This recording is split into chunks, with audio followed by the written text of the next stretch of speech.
Ah! If I could only have one. That is quite a statement. Double cheeked up on a Thursday afternoon, hella ass, the sun is still out. Now that's a statement. What's going on, guys? Valen Pross from the Enthusiast List. And I have been riding motorcycles for 7 years. And I'll admit it, I've been a bit of a motorcycle hoe. I've been through my fair share of motorcycles. And I can say, without a doubt, that the Triumph Street Triple has been my second favorite, if not the favorite, for all of the things that a person rides a motorcycle for. And while I might not be Michael Neves riding the latest and greatest from every manufacturer every year, I might be a lot like you, an average bozo who loves motorcycles and rides them not on Portimao tasting the top of the line bikes from Ducati, but on the streets. I commute with them. Here we go again. Exercise my freedom to explore with them. Do plenty of sport riding in the canyons. Distance rides, maybe with the occasional passenger. I have aspirations of one day taking my motorcycle to the track. And importantly, I have budget restraints. I need a motorcycle that's somewhat affordable. The Triumph Street Triple hits top marks in all of these categories. And on top of it being a top performer across the board, it doesn't do it in a boring, uninspiring way. If this motorcycle was a character in a movie, it would be Leonardo DiCaprio in The Wolf of Wall Street. Smooth and composed when it needs to be, but ready to go absolutely crazy at the drop of a pen. A motorcycle just dripping with character. Dripping. Drip, drip, drip, drip, drip. It might be a coolant leak. I take that back. To put it into context, I never understood when reviews would say that a motorcycle has no soul until I met the James Brown of motorcycles.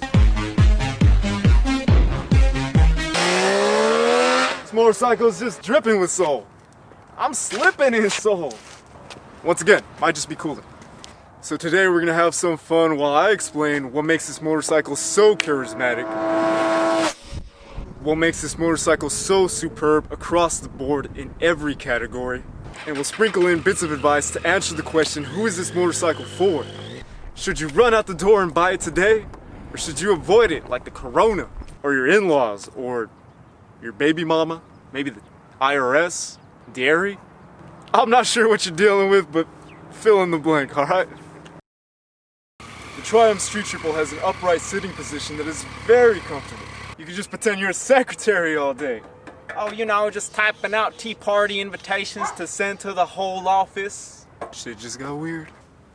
In case you didn't pick up on that, yes, I said tea party, because this is America. Suck it, Great Britain. Also, speaking about offices and tea party invitations, there was a genuine discussion in my office where I work about replacing all of the seats in the office with Triumph Street Triple seats because they're just that gosh darn comfortable. The Triumph Street Triple also gets the typical 40 miles per gallon you see in motorcycles, which is about 18 shy of a Toyota Prius, but do you really want your motorcycle to have anything in common with the Toyota Prius? Like, no. It's good enough. Trust. You could also eat pancakes with this motorcycle. Well, why, you might ask?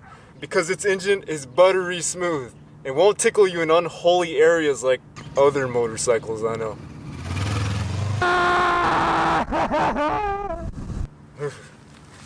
On top of everything that I just stated, it's also a very exciting and charismatic motorcycle to ride. It's that motorcycle that you're gonna stare at lovingly and that you're gonna run to in the parking lot whenever you're done with whatever nonsense was keeping you from riding. Some things that set it apart and put it above other motorcycles in the commuting category are how exhilarating and satisfying it is to ride, and also the tremendous passing power that it has, and its ability to carry loads like, you know, passengers, groceries, a wildebeest maybe. Some things that hold it back and keep it from reaching that first place victory in the motorcycle commuting championship are its suspension, which is sporty and not as plush as my CB500F, which, keep in mind, is absolute dog shite in the corners. Its wide handlebars, which make lane splitting a bit difficult as you're squeezing through traffic. But that's very common in upright sitting motorcycles, and calling a super sport comfortable to commute on is by no means accurate. Like, would you rather break other people's mirrors or your wrists and back? Your choice. And lastly, it's an exciting motorcycle, but that excitement makes it unwieldy. It's one of the more difficult motorcycles that I've ever ridden to control. So wrapping up this section, it is not for the person who wants a motorcycle purely as a tool for commuting. There are better bikes out there for that, with better gas mileage, more comfortable ergonomics, and more forgiving engines that make them more carefree and easy to ride. But if you don't mind sacrificing those things in minuscule ways and you want a commuter motorcycle that's exciting, that you look forward to riding every day, and you're almost certain that you're going to be taking it on the weekends to the canyons to do some canyon carving, then this is a motorcycle for you. I could try and bullshit you and do that thing that you do when you're writing an essay in high school and you're trying to hit that 500 word mark, but your brain is gassed out, so you basically say all the stuff that you just said but in a different way. But I'm not, because I value your time, and so just copy and paste everything that I said in commuter down in this section, and then add the fact that because it has a larger engine than most commuter motorcycles, it has the capability of hauling weight, hauling loads, whether that's passengers, your pack for a week-long trip, camping gear, or, you know, the whole family. I've seen it done on like a 150. But this one is going to do it a lot more comfortably, especially when you're maneuvering through traffic and stuff. The tricky part about doing that is when you're strapping all your stuff to the back of your bike, trying to avoid those big old cans that she has back there from melting your straps. If you plan on doing strictly long-distance touring riding, which I don't think very many people are, this is not the bike for you. But if you want a motorcycle that's sporty and you plan on maybe once a year doing a several 100-mile long trek or a week-long trip, then absolutely this motorcycle is for you. The Triumph Street Triple is a bit of an enigma. She doesn't have all of the crazy sharp lines that seems to be the trend in modern motorcycles today. She's a very classy looking lady with her rounded lines and bug eyes. But don't let any of that fool you. She's a lady in these streets, but an absolute freak in these canyon roads.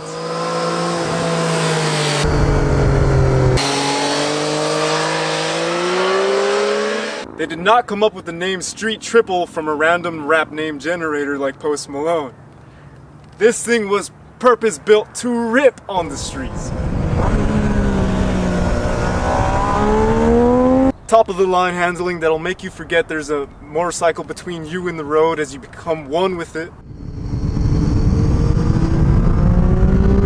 An engine that whistles and growls and barks at you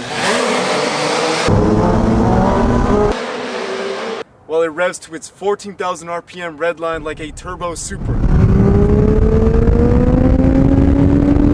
The cool one, while also providing enough comfort to ride back home after a day of canyon carving without having to drop by the chiropractic's office on your way back. Yeah, no. Yeah, no. No. But that's all very general, so let's go into detail and get out of this position. In terms of handling, she's a girthy old girl when you're pushing her around. But all of that weight disappears like she's wearing a corset when you're riding her. In that magical way that only awesome handling motorcycles can do. Canyon carving on this motorcycle is point and shoot effortless. And when you're right in the biscuit, mid-corner, this bike handles like it's on rails. No weird bumps or jumps, this bike stays composed and playful always. So whatever you gave up in terms of comfort riding around on the streets, you gain back tenfold in terms of performance and feel whenever you're going through corners.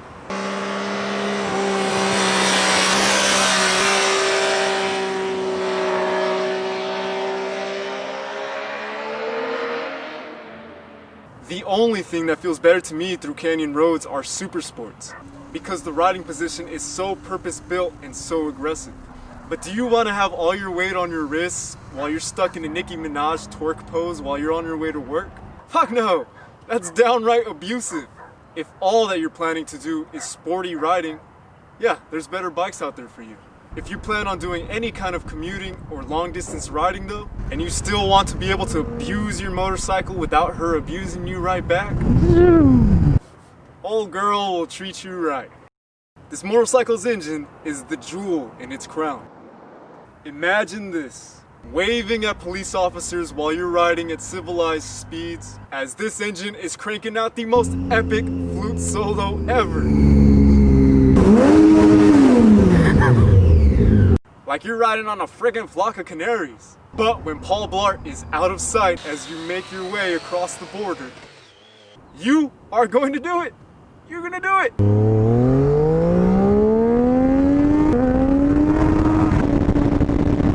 Let's be honest, you're a junkie. And how could you not be? Turbo Supra. Turbo Supra. Turbo Supra! This engine is like a Turbo Supra. Once you hit 4,000 RPM, that flute smashed! While you watch in disbelief as your classy lady, who's belching out flute solos straight from Cinderella just a few seconds ago,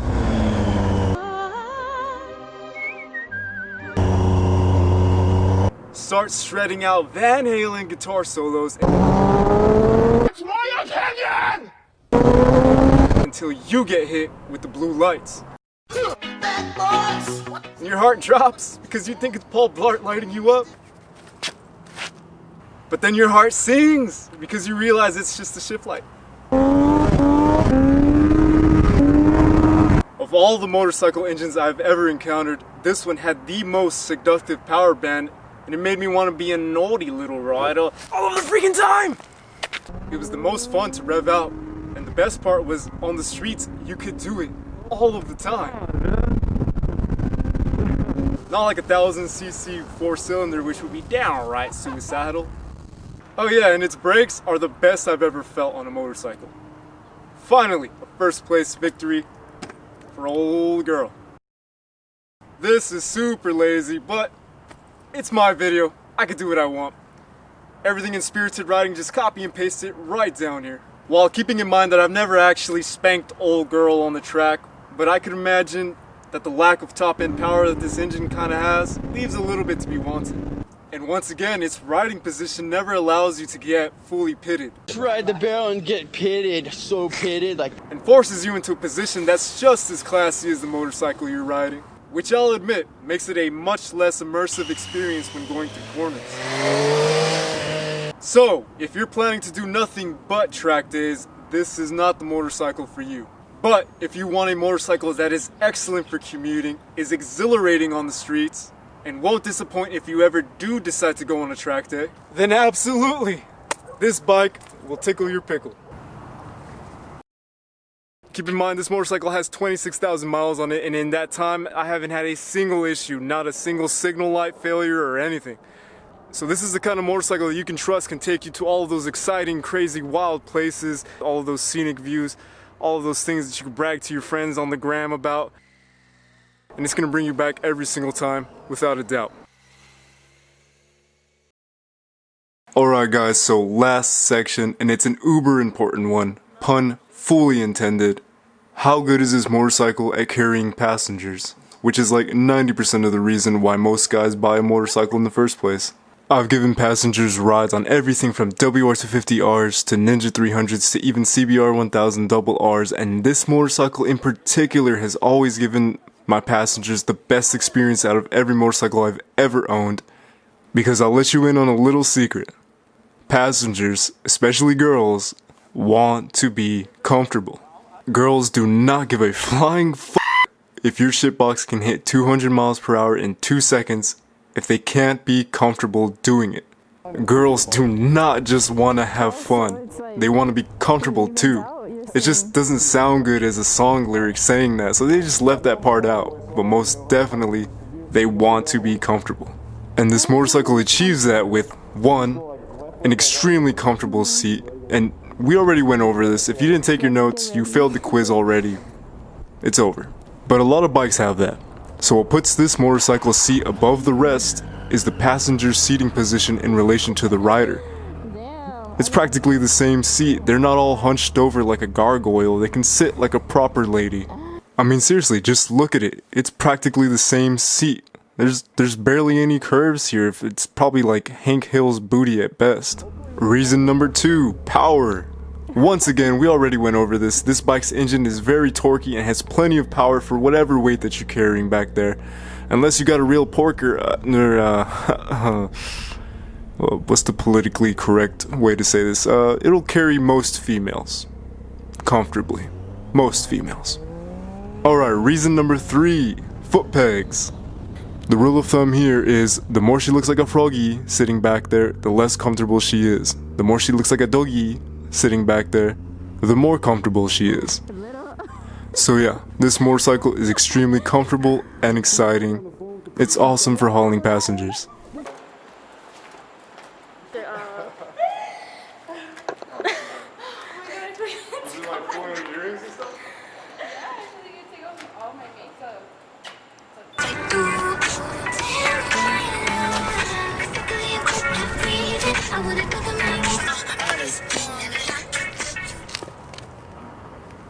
Bro, what are you still doing here? Oh, you want to see more cheeks? Alright, I'll show you some cheeks. Sakes. I'm classy like my motorcycle. I wouldn't do that. Shit just got weird. Valen Pross, thanks for swinging by.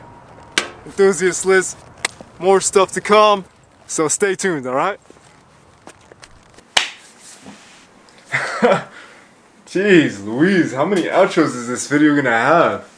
A huge shout out to Amber and Lykael, Nyquil, Nicole, for helping me out with a couple scenes in this video. I had a vision for exactly how everything should be, and I wouldn't have been able to make it happen without you guys, so thank you guys so much. Nicole was out here on the camera killing it, just getting all the best angles, and Amber, I mean, she just kind of sat there, but I mean, she did a good job at it, I guess. So muchas gracias, merci VLQ, thank you so much. I hope the wait for your guys' Yard House meal was worth it. If not, hit me up. We'll go to Nobu and we'll be some bougie bitches together. And yeah, for everybody else, if you guys want to see Amber and Nicole again, let me know in the comments and we'll see if we can make it happen. Valen Pross from the Enthusiast List. I hope all you guys are having a great day. Stay enthusiastic.